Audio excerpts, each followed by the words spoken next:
Hello all. तो आज के लेक्चर में हम लोग एक बहुत इंपॉर्टेंट टॉपिक की शुरुआत कर रहे हैं। That is sociological thinkers, pioneers in the sociology, जिन्होंने सोशियोलॉजी को एक अलग से इंडिपेंडेंट सब्जेक्ट के रूप में एस्टेब्लिश करने में मदद की। और आज जो हमारे सबसे पहले सोशियोलॉजिकल थिंकर हैं उनका नाम है ऑगस्ट कॉम्ट। ऑगस्ट कॉम्ट के बारे में आप लोगों को पता ही है। ये पहले थे जिन्होंने सोशियोलॉजी टर्म को क्वाइन किया। इनको हम लोग फादर ऑफ सोशियोलॉजी भी कहते हैं।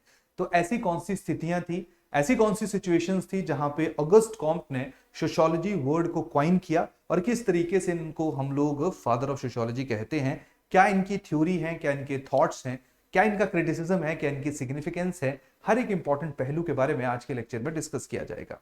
जब हम लोग ऑगस्ट कॉम्ट के बारे में पढ़ते हैं तो उनका कंट्रीब्यूशन हम लोगों को बहुत ज्यादा देखने को नहीं मिलता है, लेकिन ये सबसे पहले व्यक्ति थे, सबसे पहले इंसान थे जिन्होंने कहा था कि जो सोसाइटी है उसकी साइंटिफिक स्टडी होनी चाहिए। ये पहले ऐसे इंसान थे जिन्होंने पहले सोशल फिजिक्स और बाद में सोशियोलॉजी शब्द जो है उसको क्वाइन किया, और जिसके कारण हम लोग इनको फादर ऑफ सोशियोलॉजी के नाम से भी जानते हैं। बहुत सारे इनके थिंकिंग है, स्पेसिफिकली इनके थॉट्स हैं, जिनको जो फ्यूचर में, चाहे मैं एमिले डुर्कheim की बात करूंगा, हर्बर्ट स्पेंसर की बात करूंगा, जिन्होंने इनके जो थॉट्स थे, इनकी जो थ्योरीज थी, इनके जो राइटिंग्स थी, उनको यूज किया और उसके बेसिस के ऊपर जो है वो अपनी थ्योरीज को बिल्ड किया। तो आज का जो हमारा लेक्चर रहेगा उसमें ऑगस्ट कॉम्ट के इन्हीं कॉन्ट्रीब्यूशन को हम लोग एसेस करने की कोशिश करेंगे। अब एक दो चीजें आप लोग हमेशा ध्यान रखना। आज से जो हमारे टॉपिक शुरू हो रहे हैं, आज से जो हमारे इसके बाद हमारे 12 से 15 लेक्चर्स रहेंगे जहां पे हम लोग अलग अलग sociological thinkers, major and minor thinkers के बारे में पढ़ेंगे। और ये थिंकर्स जो हैं, आप ऐसा मान लीजिए चाहे मैं पूरे पेपर 1 की बात करूंगा सोशियोलॉजी की, या मैं पेपर 2 की बात करूंगा, वहां पे हम लोगों को इन थिंकर्स को ज्यादा से ज्यादा यूज करना है, क्योंकि आजकल सोशियोलॉजी नो डाउट सबसे पॉपुलर सब्जेक्ट जरूर है। मैक्सिमम लोग सोशियोलॉजी रख रहे हैं, मैक्सिमम जो सिलेक्शंस है वो सोशियोलॉजी से आ रही हैं। लेकिन एक चीज हमेशा ध्यान रखना, जितना पॉपुलर सब्जेक्ट होता है आपको उतना ही अच्छे आंसर्स लिखने पड़ते हैं, क्योंकि आपका जो कंपटीशन है वो ज्यादा बच्चों के साथ रहेगा। क्लियर? तो मान लीजिए अगर आपका पेपर इवेल्युएट हो रहा है और उससे पहले किसी ने बेटर आंसर लिखा है, प्रॉपर इंटरलिंकेज किया है, प्रॉपर करंट अफेयर्स के साथ उसको लिंक किया है, थिंकर्स को अपने आंसर्स के अंदर डाला है, तो उसका जो आंसर है वो काफी इंपैक्टफुल माना जाता है। तो जो बार बार मैं आपको कहता हूं कि आंसर राइटिंग जो है वो बहुत मायने रखती है। सोशियोलॉजी जैसे ऑप्शनल में, जो वैसे तो बहुत छोटा है, लेकिन जब हम इसकी आंसर राइटिंग करते हैं तो इसमें हमें दो तीन चीजों का ध्यान रखना पड़ता है। और सोशियोलॉजी को एक सब्जेक्ट के रूप में पिक करने का सबसे बड़ा फायदा यह भी है कि अगर आपने इसमें आंसर राइटिंग को सीख लिया तो आपको बाकी जीएस वगैरह या जो भी आप ऐसे लिखते हो उसमें आपको बहुत ज्यादा परेशानियों का सामना नहीं करना पड़ेगा। तो यही कारण है इस स्पेसिफिक सब्जेक्ट को जो है वो आप लोगों ने बहुत सीरियसली पढ़ना है। और उसके साथ साथ जो अभी हमारे लेक्चर शुरू हो रहे हैं, देखिए इससे पहले जो हमारे 7-8 लेक्चर रहे उनको पढ़ाने का मेन ऑब्जेक्टिव था ताकि आप थोड़ा सा सोशियोलॉजिकल पर्सपेक्टिव से सोचना शुरू कर दो कि सोशियोलॉजी में कैसे चीजों को अप्रोच किया जाता है, सोशियोलॉजी में कैसे आपने सोचना है। आज हम लोग, या आज के बाद हम लोग उन लोगों के बारे में पढ़ेंगे जिन्होंने सोशियोलॉजी को एक इंडिपेंडेंट सब्जेक्ट, एक इंडिपेंडेंट डिसिप्लिन के रूप में एस्टेब्लिश किया। और साथ में देखिए, आपको जो आंसर्स दिए गए थे, जो हमारा एक दो लेक्चर पुराना हैंड आउट था, आप उन आंसर्स को प्रैक्टिस करिए, लिखने की कोशिश करिए। नो डाउट अभी तक आपसे जो है वो उतना ज्यादा एक्सपेक्ट नहीं किया जा रहा है कि आप लोग जो वो बहुत ज्यादा लिखोगे, क्लियर, या बहुत परफेक्ट आंसर लिखोगे, क्योंकि परफेक्ट आंसर लिखने के लिए बहुत सारी चीजों की का जानना जरूरी है और उनको हम धीरे धीरे जैसे जैसे आगे बढ़ेंगे वैसे वैसे हम लोग उनको जानते रहेंगे। लेकिन अभी आप लोगों को जितना आता है, जितना पढ़ाया गया है, आप उसको एटलीस्ट लिखिए। क्लियर? बाकी इंटरलिंकेज कैसे करनी है वो जब सिलेबस खत्म होगा, हम लोग हमारी टेस्ट सीरीज की तरफ मूव करेंगे, वहां पे सारे के सारे जो ट्रिक्स हैं वो हम लोग धीरे धीरे डिस्कस करते रहेंगे। क्लियर? लेकिन अभी आपने जो आपको बताया जा रहा है, पढ़ाया जा रहा है, आपने उसको प्रॉपरली फॉलो करना है।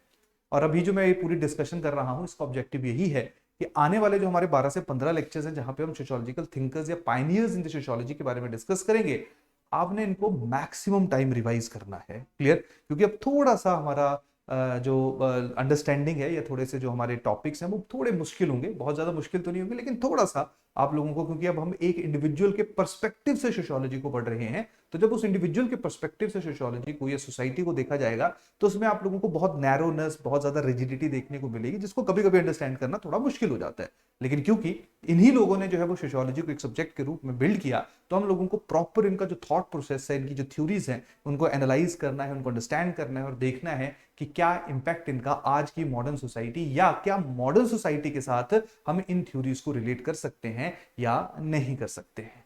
क्लियर? तो आज का जो हमारा पहला रहेगा that is your August Comte. तो ऑगस्ट कॉम्ट के बारे में जो हम लोग धीरे धीरे डिस्कस करते हैं कि ऑगस्ट कॉम्ट का जो पूरा थ्योरी बिल्डिंग है वो कैसे रहा, कौन सी परिस्थितियां थी, कौन सी सिचुएशंस थी जिन्होंने ऑगस्ट कॉम्ट को सोचने पे मजबूर कर दिया कि सोसाइटी जो है, समाज जो है, उसको अलग तरीके से पढ़ना चाहिए, अलग तरीके से अप्रोच करना चाहिए, और उन्होंने बाद में सोशियोलॉजी वर्ड जो है उसको कॉइन किया। क्लियर? तो चलिए आज का जो हमारा टॉपिक है उसकी शुरुआत करेंगे। तो आप लोगों ने देखा ही होगा इनको, जब हमने पहला लेक्चर भी देखा था तब हम लोगों ने अलग अलग थिंकर्स के बारे में मैंने आपको रेफरेंस दी थी, जिनमें ऑगस्ट कॉम्ट का जो वो जिक्र किया गया था, जिनको फादर ऑफ सोशियोलॉजी भी कंसीडर किया जाता है। और अभी तक जो हमारे 8-9 लेक्चर जितने भी रहे हैं, अभी तक चाहे आपने उन लेक्चर्स को एक बार, दो बार या 3 बार ही रिवाइज किया होगा, लेकिन अभी जो हमारे थिंकर्स वाले लेक्चर्स रहेंगे, आपने इस चीज को इंश्योर करना है, आप लोगों ने कोशिश करनी है कि आप मल्टीपल टाइम, जितना मैक्सिमम हो सकता है, उन हैंडआउट्स को, उन नोट्स को जो आपको दिए गए हैं, उनको रीड करिए, उनको रिवाइज करिए, क्योंकि इनकी अंडरस्टैंडिंग होना जो है वो बहुत ज्यादा जरूरी है। ये मैक्सिमम जो हमारा, ऐसा मान लीजिए कि हर एक पेपर में, हर एक टॉपिक में जो है वो इन थिंकर्स का जिक्र जरूर आएगा, और अगर इनका जिक्र आप नहीं करोगे तो उसको सोशियोलॉजिकल आंसर नहीं कंसीडर किया जाएगा, और फाइनल एग्जाम में आपके जो मार्क्स उनके कम आने के चांसेस रहेंगे। तो मान लो अभी 2 बार पढ़ा है तो इसको 5 से 10 बार पढ़ना है। क्लियर? मैक्सिमम टाइम थिंकर्स को आपने रिवाइज करना है, क्योंकि इनकी अंडरस्टैंडिंग जो है वो हम सब लोगों के लिए बहुत ज्यादा इंपॉर्टेंट है, तभी जाके सोशियोलॉजी एक सब्जेक्ट के रूप में हम लोगों को समझ आना शुरू होगा। तो सबसे पहले हम लोग जब ऑगस्ट कॉम्ट की बात करते हैं, तो देखिए, जो हमने दो स्टार्टिंग के फर्स्ट या सेकंड लेक्चर था, उसमें भी कुछ कंसेप्ट्स को पढ़ा था, उनको भी आज के लेक्चर में जो वो हम लोग यूज करेंगे, और साथ में जिनको याद नहीं रहा होगा उसको हम लोग जो है वो रिवाइज करने की कोशिश करेंगे। अब चलते हैं, ऑगस्ट कॉम्ट किस स्पेसिफिक टाइम पे जो है वो हम लोगों को फ्रांस के अंदर देखने को मिलते हैं। क्योंकि देखिए, कोई भी एक इंडिविजुअल स्पेसिफिकली अगर सोसाइटी के बारे में लिख रहा है, सोसाइटी के बारे में सोच रहा है, सोसाइटी के बारे में रिसर्च कर रहा है, तो उस स्पेसिफिक टाइम का जो समाज है, सोसाइटी है, उसको जानना हम सब लोगों को बहुत ज्यादा जरूरी है।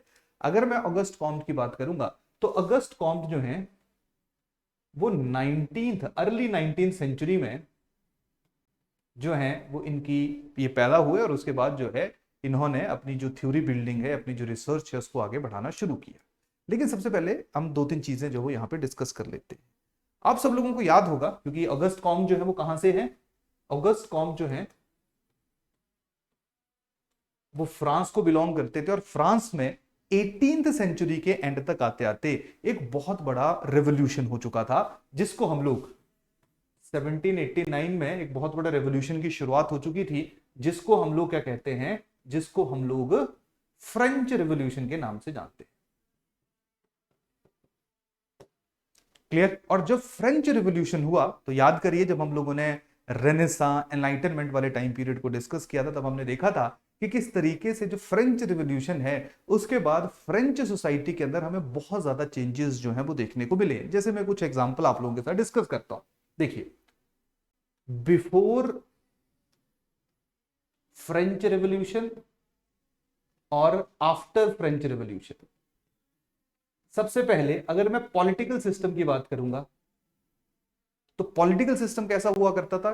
पॉलिटिकल सिस्टम जो है, वहां पे एक राजा राज किया करता था, यानी कि हम लोगों को मोनार्की,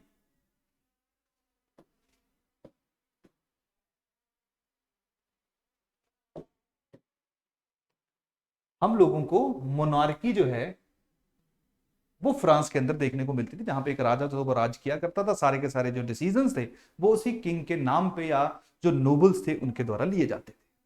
लेकिन जैसे ही फ्रेंच रेवोल्यूशन चल रहा था या फ्रेंच रेवोल्यूशन खत्म हुआ, तो जो सारे की सारी पॉलिटिकल पावर थी वो किसके पास आ गई, वो लोगों के पास आ गई। और लोग जो हैं वो फर्स्ट टाइम एक्सपोज हुए किसके लिए, ideas of liberty, rights, equality. इससे पहले जो वो समानता, इक्वालिटी, लिबर्टी, इसका कोई जिक्र जो है वो किसी भी यूरोपियन सोसाइटी में हम लोगों को देखने को नहीं मिलता था। सबसे पहले ये जो शब्द, जो रियलिटी में जिसके लिए लोगों ने लड़ाई लड़ी, जिसके लिए लोगों ने फाइट किया, वो थी आपकी फ्रेंच सोसाइटी। और फ्रांस में जैसे ही फ्रेंच रिवॉल्यूशन आपका खत्म हो रहा था, तो वहां पे जो पूरी की पूरी पावर थी वो लोगों के पास धीरे धीरे आनी शुरू हो चुकी थी। तो बहुत ही बड़ा हम लोगों को पॉलिटिकल ट्रांजिशन जो है वो फ्रेंच सोसाइटी के अंदर toward the end of 18th century देखने को मिल रहा था। तो जब 19th सेंचुरी में ये लोग पहुंचेंगे, तो उस स्पेसिफिक टाइम पे जो फ्रांस है, वहां पे फिर पॉलिटिकली थोड़ी सी इंस्टेबिलिटी होगी, और जो पावर जो लोगों के पास आई थी, ये पावर जो है फिर से एक डिक्टेटर के पास चली जाएगी, जिसको हम लोग जो है वो नेपोलियन के नाम से जानते हैं। तो देखिए, अब आप एक चीज को यहां पे समझने की कोशिश करिए। मान लीजिए हम स्पेसिफिक टाइम पे इंडिया के अंदर रह रहे हैं। जब से मैं पैदा हुआ हूं, आप पैदा हुए हैं, आपके पेरेंट्स पैदा हुए हैं, तब से हमारे देश के अंदर डेमोक्रेसी है। तो अब सब लोगों को हमें डेमोक्रेसी समझ आती है, हमें सबको पता है कि इलेक्शन जो है वो कैसे कंडक्ट हो गया, हमें सबको पता है कि हमारे जो पॉलिटिकल लीडर्स हैं वो कैसे हैं।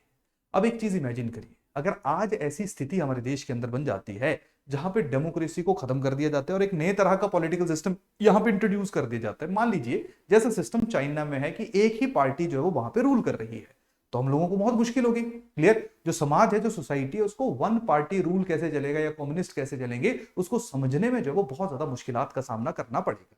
तो वैसे भी हमारे देश में इस तरह की स्थिति जो है वो पॉसिबल नहीं है। पर मैं आप लोगों को एग्जांपल इसलिए दे रहा हूं ताकि आप अपने आसपास देखिए कि मान लीजिए रातों रात 10 साल के अंदर आपका पूरा पॉलिटिकल सिस्टम ही चेंज हो गया। जैसे आप इलेक्शंस लड़वाया करते थे, जैसे इलेक्शंस लड़ते थे, जैसे मल्टीपल पॉलिटिकल पार्टीज यहां पे फाइट किया करती थी, अब ऐसा नहीं है। अब एक ही पार्टी जो है वो रूल कर रही, डेमोक्रेसी में एक ही पार्टी रूल कर रही है। वो फिर भी समझ आता है, जैसे कांग्रेस ने काफी सालों तक रूल किया और आजकल जो वो भारतीय जनता पार्टी वाले रूल कर रहे हैं। क्लियर? लेकिन वो हमें पता है कि हम लोग मल्टीपल पार्टीज में से एक पार्टी को जो है वो स्पेसिफिक टाइम पे मेजोरिटी दे रहे हैं।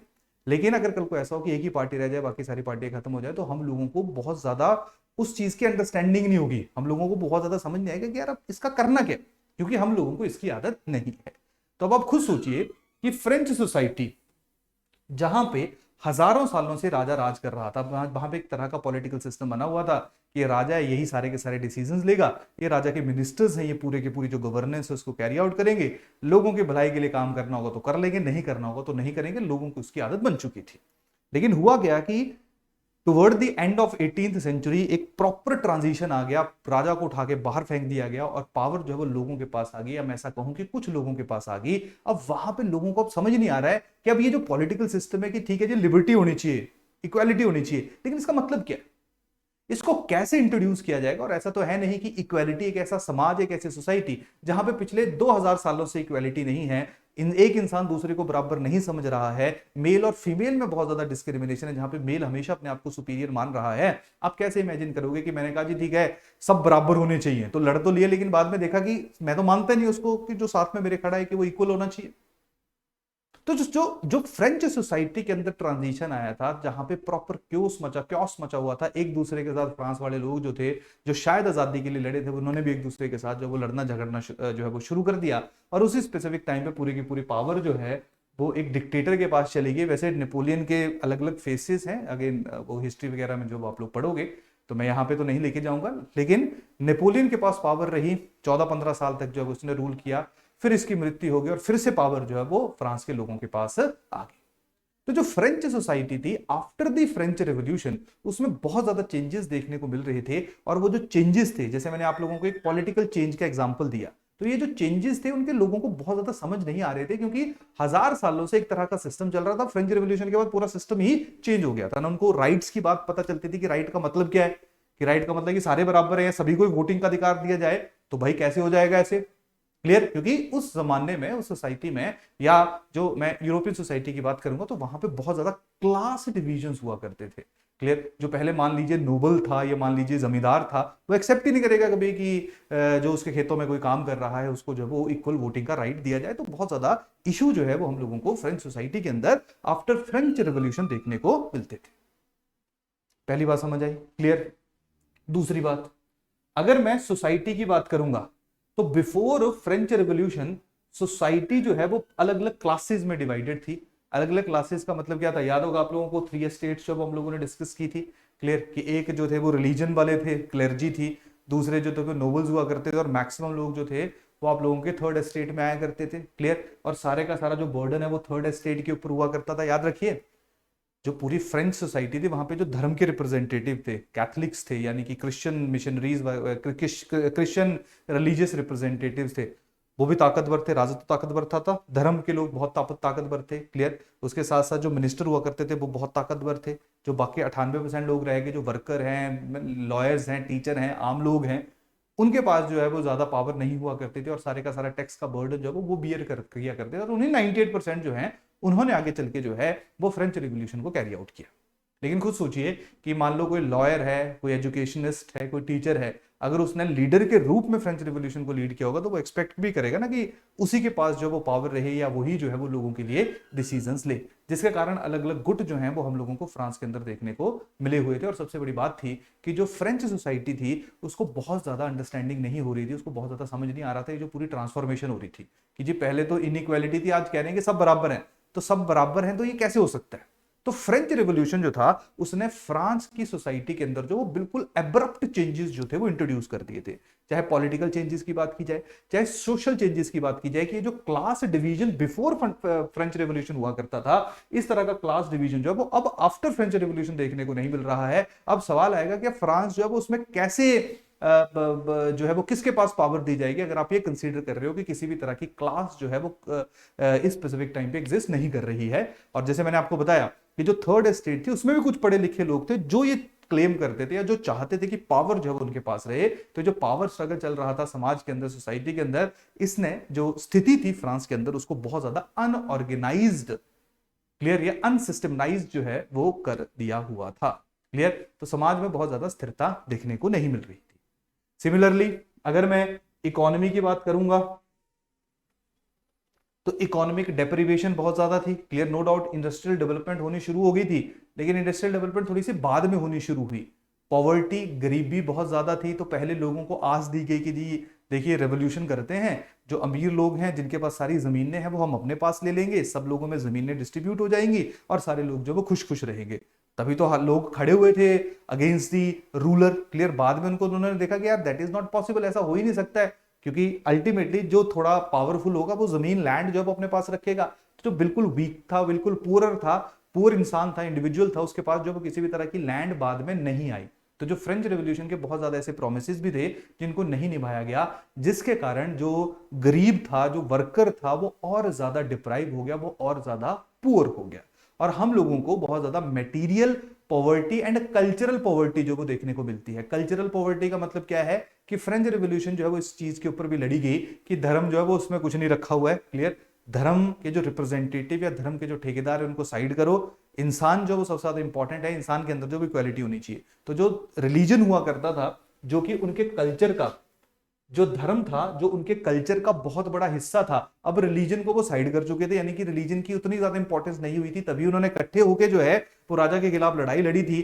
अब ना उनको अपना धर्म समझ आता है, ना उनको पता लगता है कि उनका कल्चर क्या है, ना उनको पता लगता है कि उनकी भाषा क्या है। क्लियर, जिसके कारण अब लोगों में जो है वो कहीं ना कहीं जो अपने कल्चर के प्रति जो अंडरस्टैंडिंग है वो कम होनी शुरू होगी। क्योंकि देखिए फ्रेंच रिवॉल्यूशन से पहले का जो फ्रांस था, उनको पता था कि जी जो क्लेर्जी ने बोल दिया, जो रिलीजियस रिप्रेजेंटेटिव ने बोल दिया, यही फाइनल है, क्योंकि ये धर्म के रिप्रेजेंटेटिव है। फ्रेंच रिवॉल्यूशन में कहा कि सब नॉनसेंस है, human is the most important thing, जो इंसान करेगा, ये इंसान कहेगा रैशनैलिटी के साथ, वही फाइनल होगा। बाद में उस ह्यूमन को पता ही नहीं है कि रैशनैलिटी है क्या, क्योंकि उतनी ज्यादा रिसर्च, उतने ज्यादा लार्ज स्केल के ऊपर रिसर्च को कैरी आउट करना बहुत ज्यादा मुश्किल था, स्पेसिफिकली उस स्पेसिफिक टाइम के अंदर। तो जो समाज था वहां पे गरीबी बहुत ज्यादा देखने को मिल रही थी, चाहे वो इन जर्नल पॉवर्टी थी या वो मटेरियल पॉवर्टी थी या कल्चरल पॉवर्टी थी। क्लियर, तो समाज के अंदर आसान भाषा में ये पूरे का पूरे जो कहानी है मैं आप लोगों को इसलिए सुना रहा हूं, वैसे हम लोगों ने इसको डिस्कस भी किया है, ये पूरे की पूरी जो मैं आप लोगों को स्टोरी सुना रहा हूं, मैं इसलिए सुना रहा हूं कि जब ऑगस्ट कॉम्ट जो हैं इन्होंने फ्रेंच की सोसाइटी को ऑब्जर्व करना शुरू किया, तो उन्होंने देखा कि जो फ्रेंच सोसाइटी है ये हाईली अनऑर्गेनाइज्ड है। प्रॉपर डिसऑर्डर जो है वो इस समाज के अंदर फैला हुआ है। ना पॉलिटिकल स्टेबिलिटी है, ना इकोनॉमिक स्टेबिलिटी है, ना ही सोशल स्टेबिलिटी है। और इसका जो कॉन्सिक्वेंस है, इसका जो इंपैक्ट है वो ये पड़ रहा है कि जो लोगों की स्थिति है, जो लोगों की सिचुएशन है वो बहुत ही खराब है, वो बहुत ज्यादा अच्छी नहीं है। तो अगस्त कॉम्ट ने जो फ्रांस की पूरी परेशानियां थी, फ्रांस की जो सिचुएशन थी, उसको कंसीडर किया कि ये बहुत ज्यादा अनऑर्गेनाइज्ड कंडीशंस हैं। और अगर हम इन कंडीशंस को प्रॉपरली ऑर्गेनाइज कर लेते हैं, यानी कि एक well organised economic, political, social system हो जाता है, तो पूरे के पूरी जो सामाजिक परेशानियां हैं वो कहीं ना कहीं जो है वो हमें बेटर या इंप्रूव होती हुई देखने को मिलेगी। तो अगस्त कॉम्ट चाहता था कि जो समाज है, जो फ्रेंच सोसाइटी है, वो अनऑर्गेनाइज्ड से क्या बने, वो एक ऑर्गेनाइज्ड सोसाइटी बने। और ऑर्गेनाइज्ड सोसाइटी बनने के लिए जो समाज है, जो सोसाइटी है, उसके बारे में अंडरस्टैंडिंग का डेवलप होना जो है वो बहुत ज्यादा जरूरी है कि सोसाइटी का मतलब क्या है और ऑर्गेनाइज्ड सोसाइटी होती क्या है, ऑर्गेनाइज्ड सोसाइटी कैसे बनाई जा सकती है। क्लियर। अब इसके लिए, क्योंकि सोसाइटी के ऊपर इससे पहले तो कभी रिसर्च हुई ही नहीं थी, जो हमने पहले भी कहा था, तो अगस्ट कॉम्ट ने कहा कि एक काम करिए, अब सोसाइटी के लिए कुछ लॉज को फ्रेम करिए, कुछ कानून जो है वो सोसाइटी के लिए बनाइए, और वो जो लॉ होंगे वो ऐसे होने चाहिए जो यूनिवर्सल हो। यूनिवर्सल का मतलब है कि ऐसा सोशल लॉ, जैसे या एक ऐसा सोशल इंस्टीट्यूशन जो फ्रांस में है, यूके में है और इंडिया के अंदर भी है। जैसे मान लीजिए मैरिज है, क्लियर, तो मैरिज फ्रांस में भी हो रही है, यूके में भी हो रही है और हिंदुस्तान के अंदर भी हो रही है। तो इन्होंने कहा कि काम करिए, पूरे के पूरे समाज को समझिए, अंडरस्टैंड करिए, उसके लिए लॉज बनाइए, और उन लॉज के जरिए जो है वो इस चीज के ऊपर एक स्पेसिफिक कंक्लूजन के ऊपर पहुंचने की कोशिश करिए कि जो सोसाइटी है वो कैसे अपने आप को बेटर कर सकती है, कैसे अपने आप को इंप्रूव कर सकती है। आसान भाषा में, सोसाइटी कैसे अपने आप को क्या कर सकती है, ऑर्गेनाइज कर सकती है। क्लियर। तो अब सवाल वही आता है कि ऑर्गेनाइज करने के लिए जो पूरी थ्योरी बिल्डिंग होगी, पूरे लॉ बनेंगे, तो लॉ तो ऐसे नहीं बनेगा ना, लॉ के लिए पूरे की पूरी रिसर्च की आवश्यकता होगी। तो उस जमाने में जब ऑगस्ट कॉम्ट बड़े हो रहे थे, यानी कि जब ये अपने जो समाज है उसको अंडरस्टैंड करने की कोशिश कर रहे थे, तब वो देख रहे थे कि जो साइंस है, जैसे मान लीजिए फिजिक्स है, मैथमेटिक्स है, ये वो सब्जेक्ट्स थे जो इस स्पेसिफिक टाइम पे बहुत ज्यादा इवॉल्व हो रहे थे, बहुत ज्यादा डेवलप हो रहे थे। और ये इसलिए इवॉल्व और डेवलप हो रहे थे क्योंकि हर एक का प्रॉपर रिसर्च हो रही थी, और हर एक जो है वो एक प्रूफ के साथ अपने लॉज को फ्रेम कर रहा था। तो अगस्त कॉम्ट ने इन्हीं साइंस के सब्जेक्ट्स को देखते हुए, फिजिक्स को देखते हुए, मैथमेटिक्स को देखते हुए कहा कि जब सोसाइटी के लिए भी लॉज बनाए जाएंगे, तो वो जो पूरे के पूरे लॉज हैं, वो सारी की सारी जो रिसर्च है, वो कौन सी रिसर्च होनी चाहिए, वो साइंटिफिक रिसर्च होनी चाहिए। वो साइंटिफिक रिसर्च होनी चाहिए। साइंटिफिक रिसर्च का मतलब क्या है, होपफुली आप लोगों को समझ आ ही गया होगा, हम लोगों ने पढ़ा भी था कि जो सोशियोलॉजी है वो साइंस है या नहीं है। तो अगस्ट कॉम्ट उनमें से हैं जो कहते थे कि जो सोशियोलॉजी है वो एक साइंस है। साइंस का मतलब है कि जो भी लॉ सोशियोलॉजी के अंदर बनेंगे, जो भी कानून सोशियोलॉजी के अंदर बनेंगे, वो हर जगह पे जो है वो इक्वली एप्लीकेबल होंगे। और बाद में हमने जब क्रिटिसाइज किया था उसको, तो हमने देखा था कि ऐसा करना बहुत ज्यादा मुश्किल है, पर वो अलग बात है। हमें अगस्त कॉम्ट की जो थिंकिंग है, सबसे पहले उसको अंडरस्टैंड करना है, उसको जानना जो है वो हम सब लोगों के लिए बहुत ज्यादा जरूरी है। अब अगस्त कॉम्ट ने अप्रोच कैसे किया कि कैसे सोसाइटी को या सोशियोलॉजी को एक साइंस के रूप में डेवलप किया जा सकता है, उसके बारे में तो हम 2 मिनट में डिस्कस करेंगे। लेकिन होपफुली आप लोगों को भी पता चल चुका होगा कि जो हमारा अगस्त कॉम्ट है, उन्होंने क्यों ऐसा कहा, क्यों उन्होंने सबसे पहले सोशल फिजिक्स शब्द यूज किया और बाद में उन्होंने सोशियोलॉजी शब्द यूज किया, सोशियोलॉजी वर्ड यूज किया, और वहां पे कहा कि जो सोसाइटी है उसकी साइंटिफिक स्टडी होनी चाहिए। साइंटिफिक स्टडी होने के बाद एक प्रॉपर एक्सपेरिमेंट होगा, प्रॉपर रिसर्च होगी, और उसके बाद एक ऐसे लॉज फ्रेम किए जाएंगे, ऐसे सोशल लॉज बनाए जाएंगे जो अपने आप को हर जगह के ऊपर जो है वो रेप्लिकेट करेंगे, हर जगह जो है वो अपने आप को उनकी जो है वो हमें, हम लोगों को एप्लीकेबिलिटी जो है वो देखने को मिलेगी। तो अगस्त कॉम्ट ने जिन परिस्थितियों में, जिन सिचुएशंस में सोशियोलॉजी को एक शब्द के रूप में क्वाइन किया, ये कहा कि सोसाइटी की साइंटिफिक स्टडी होनी चाहिए, तो वो परिस्थितियां, वो सिचुएशंस जो थी, वो सारी की सारी फ्रेंच रिवॉल्यूशन के साथ रिलेटेड है। समझ आई कहानी की नहीं आई? क्लियर है। और यही कारण है कि ऑगस्ट कॉम्ट सबसे पहले फिलोसोफर ऐसे थे जिन्होंने कहा था कि सोसाइटी की साइंटिफिक स्टडी होनी चाहिए, और उसके बाद अलग अलग सोशियोलॉजिस्ट आएंगे जो सोसाइटी की साइंटिफिक स्टडी करने की कोशिश करेंगे। कुछ बाद में कहेंगे कि साइंटिफिक स्टडी जी नहीं हो सकती है, लेकिन क्योंकि सोशियोलॉजी को सीरियसली एक सब्जेक्ट के रूप में जो डेवलप होना शुरू हुआ, वो अगस्त कॉम्ट के बाद हुआ। ये अलग बात है कि अगस्त कॉम्ट खुद ही बात तो बड़ी बड़ी करते थे, लेकिन खुद कोई ऐसी कंक्रीट थ्योरी नहीं बना पाए, जैसे हम लोगों को बाद में एमिले डर्कहाइम की या मैक्स वेबर की जो है वो थ्योरीज देखने को मिलेगी। वो इस तरीके से ये खुद तो नहीं बना पाए, लेकिन उसके बावजूद ये पहले ऐसे इंसान थे जिन्होंने सोसाइटी की साइंटिफिक स्टडी का जिक्र किया। शायद आपको पता चल रहा होगा कि यही कारण है कि इनको फादर ऑफ सोशियोलॉजी भी कहा जाता है। फादर ऑफ सोशियोलॉजी सबसे पहले क्वाइन किया। फादर ऑफ सोशियोलॉजी जो फ्यूचर सोशियोलॉजिकल रिसर्च थी, उनको भी बहुत ज्यादा इन्फ्लुएंस्ड किया। जो हमारे बड़े बड़े सोशियोलॉजिस्ट थे आने वाले टाइम पे हम जिनके बारे में पढ़ेंगे वो इनकी थिंकिंग से बहुत ज्यादा प्रभावित थे। क्लियर? ये हमेशा कहा करते थे कि जो सोशियोलॉजिकल रिसर्च है वो पॉजिटिविज्म के ऊपर जो वो बेस्ड होनी चाहिए। पॉजिटिविज्म का मतलब क्या होता है कि वो साइंटिफिक होनी चाहिए और उसके साथ साथ प्रॉपर रिसर्च के बाद जो है हम लोगों को किसी भी चीज को सही या गलत जो है वो एक्सेप्ट करना चाहिए। तो जो थ्योरी ऑफ पॉजिटिविज्म है, ये पॉजिटिविज्म थ्योरी जो है वो ऑगस्ट कॉम्ट के द्वारा प्रपोज की गई। पॉजिटिविज्म थ्योरी में बहुत सारे और भी थिंकर्स रिलेटेड हैं, तो पहले हम इंडिविजुअल थिंकर्स के बारे में पढ़ लेते हैं, फिर ये जो पॉजिटिविज्म नॉन पॉजिटिविज्म की हमारे अप्रोच है इनको हम बाद में करेंगे। वैसे लॉजिकली पहले भी कर सकते थे इसको, लेकिन हम थोड़ा सा बाद में करेंगे। पहले हम एक बार सारे थिंकर्स को पढ़ लेते हैं, फिर हम इनको पॉजिटिविज्म और जो नॉन पॉजिटिविस्ट अप्रोच है उसके बीच में जो वो डिवाइड करेंगे। क्लियर? तो जो पॉजिटिविज्म है उसको कहीं ना कहीं जो है वो ऑगस्ट कॉम्ट जो है उनको बहुत बड़ा कॉन्ट्रीब्यूटर जो है स्पेसिफिक अप्रोच का माना जाता है, जहां पे ये कंसिडर किया जाता है कि जो सोशियोलॉजी है वो हमेशा एक साइंटिफिक अप्रोच के जरिए जो है वो इसको जो है वो एक सब्जेक्ट के रूप में जो वो बिल्ड किया जाएगा, और उसके साथ साथ जो भी रिसर्च होगी या जो भी फैक्ट्स बनेंगे, जो भी फाइनल आउटकम आएगी, वो बिना किसी वेल डिफाइंड रिसर्च या बिना किसी एक स्पेसिफिक आउटकम के जो है वो हम लोग उसको सही या गलत कंसीडर नहीं कर सकते हैं। क्लियर? तो ऑगस्ट कॉम्ट जो है उनका जो पूरे का पूरा जो बैकग्राउंड है कि कैसे उन्होंने एक सब्जेक्ट के रूप में जो वो सोशियोलॉजी को बिल्ड करने की कोशिश की, होपफुली आप लोगों को समझ आ गया होगा। तो तीन चीजें इंपॉर्टेंट है क्या? अगस्त कॉम्ट फ्रेंच रेवोल्यूशन के बाद जो फ्रांस की सोसाइटी थी, जिस तरह की स्थिति थी, स्पेसिफिकली समाज में जो क्योस फैला हुआ था, जो कल्चरल एंड मटेरियल पॉवर्टी थी। मटेरियल पॉवर्टी का मतलब होता है कि मान लो कि मैंने कुछ खाना है तो मेरे के लिए खाने के लिए खाना नहीं है। क्लियर? मान लीजिए मैंने किसी को कुछ गिफ्ट करना है, मेरे को किसी को गिफ्ट करने के लिए जो है वो कोई किसी तरह का जो संसाधन या साधन नहीं है, क्योंकि पैसा ही नहीं है। क्लियर?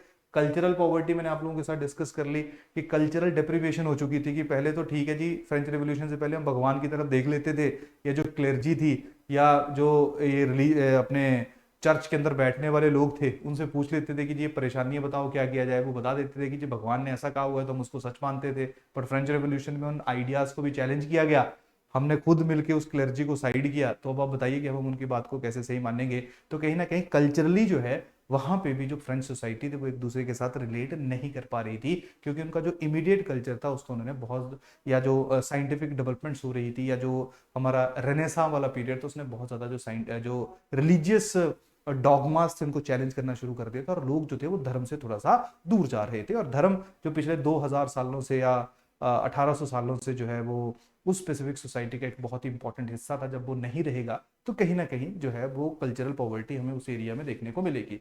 साइंटिफिक डेवलपमेंट है, हर चीज जो है अगर मैथ और फिजिक्स बेस्ड जो है वो डेवलप हो रही है तो वो on the basis of proper rationality हो रही है, कि मान लो अगर न्यूटन का ग्रेविटेशन का लॉ आ रहा है तो वो प्रूव करके दे रहा है कि भाई इसलिए जो है वो मेरा जो लॉ ऑफ ग्रेविटेशन है वो सही है, या मेरे जो लॉ ऑफ ग्रेविटेशन है वो ट्रू है। क्लियर? डन?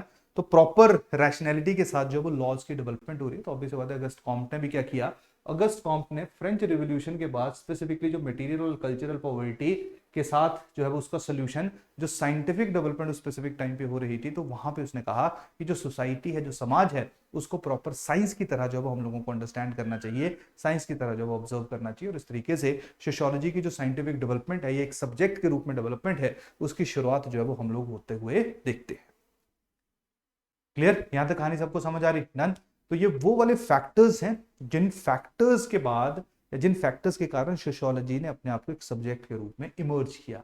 तो ध्यान रखिए, अब जब हम लोगों ने इमरजेंस ऑफ सोशियोलॉजी पढ़ा था तब भी ये पूरी की पूरी कहानियां जो है वो हम लोगों ने डिस्कस की थी। उनमें से एक फैक्टर था, कौन सा फैक्टर था हमारा? ये जो साइंटिफिक डेवलपमेंट वाला फैक्टर था, वो एक छोटा सा रीजन था, लेकिन सोसाइटी इसी स्पेसिफिक टाइम पे जब हम लोगों को फ्लरिश होती हुई देखने को मिली। इसके अलावा कौन कौन से फैक्टर्स थे उनको हमने इमरजेंस ऑफ सोशियोलॉजी में पढ़ लिया। अगस्त कॉम के साथ जो रिलेशन उनका है, होपफुली अब आपको थोड़ा सा समझ आ गया होगा, अब आपने रिलेशन जो है वो एस्टेब्लिश कर लिया होगा। और एक चीज और ध्यान रखनी है आपने, जब भी आप ऑप्शनल सब्जेक्ट को पढ़ते हो सोशियोलॉजी जैसे को, तो वहां पे एक टॉपिक दूसरे के साथ बहुत ज्यादा रिलेटेड है। तो जैसे इमरजेंस ऑफ सोशियोलॉजी और ये जो हम आज या आने वाले लेक्चर्स में पढ़ेंगे, तो उनके साथ आप बहुत ज्यादा रिलेशन जो है वो उसको एस्टेब्लिश कर पाओगे। तो आपने हमेशा जो दो टॉपिक्स हैं उनको भी एक दूसरे के साथ जो वो रिलेट करना है, उन दो टॉपिक्स के साथ जो दो टॉपिक है उनके बीच में जो इंटरलिंकेज है उसको एस्टेब्लिश करने की कोशिश करनी है। होपफुली यहां तक जो अब आपको पहला फेज जो है वो समझ आ गया। तो अगस्त कॉम्ट ने देखो कैसे जो है वो प्रॉपर रिसर्च जो है उसको डेवलप किया जाए, या कैसे जो वो साइंटिफिक तरीके से जो सोशियोलॉजी है उसको एक सब्जेक्ट के रूप में बनाया जाए।